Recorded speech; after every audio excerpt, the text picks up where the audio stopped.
ইরানের বিরুদ্ধে অভিযানে ভূখণ্ড ব্যবহারের অভিযোগ, জবাব দিল আজারবাইন।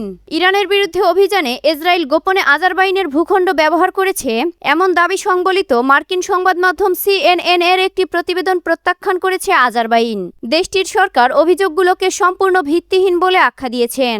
এক বিবৃতিতে আজারবাইনের পররাষ্ট্র মন্ত্রণালয় জানায়, এ ধরনের অভিযোগ তারা এর আগেও একাধিকবার অস্বীকার করেছে।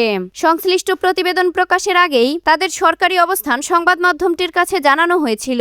মন্ত্রণালয়ের অভিযোগ, CNN প্রতিবেদনটি তৈরির ক্ষেত্রে বেনামি সূত্রের উপর নির্ভর করা হয়েছে এবং বাকুর আনুষ্ঠানিক প্রতিক্রিয়া উপেক্ষা করা হয়েছে। তাদের মতে এটি সাংবাদিকতার বাস্তুনিষ্ঠতা ও পেশাগত নৈতিকতার নীতিমালার পরিপন্থী।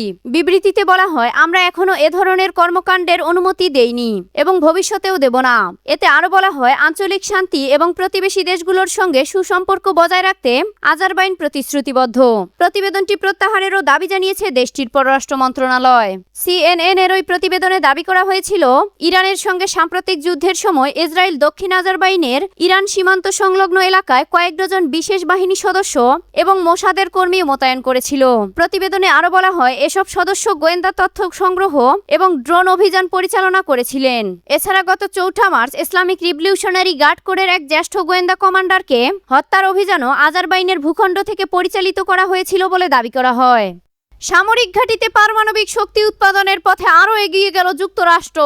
মার্কিন সামরিক বাহিনীর জন্য ক্ষুদ্র পারমাণবিক চুল্লি তৈরি করা একটি স্টার্টআপ কোম্পানি এই খাতে গুরুত্বপূর্ণ একটি ধাপ পেরিয়ে গেছে।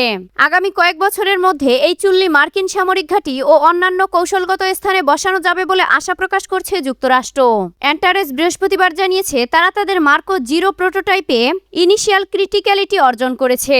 এর মানে হলো চুল্লিটিতে একটি নিয়ন্ত্রিত ও স্বয়ংক্রিয়ভাবে চলমান ফিশন বিক্রিয়া সফলভাবে শুরু হয়েছে, যা দিয়ে বিদ্যুৎ উৎপাদন করা সম্ভব। কোম্পানিটি বলছে, ক্ষুদ্র চুল্লির ক্ষেত্রে এই সাফল্য অর্জনকারী তারাই প্রথম বেসরকারি প্রতিষ্ঠান।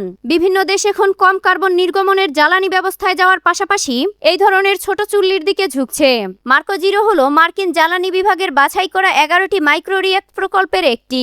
এই প্রকল্পের লক্ষ্য হলো চলতি বছরের 4 জুলাইয়ের আগে বেশ কয়েকটি মডেলকে ক্রিটিক্যালিটিতে নিয়ে যাওয়া।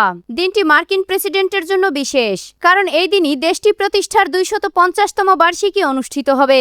মার্কিন জ্বালানি সচিব ক্রিস রাইট এই অর্জনকে গুরুত্বপূর্ণ মাইলফলক বলে অভিহিত করেছেন।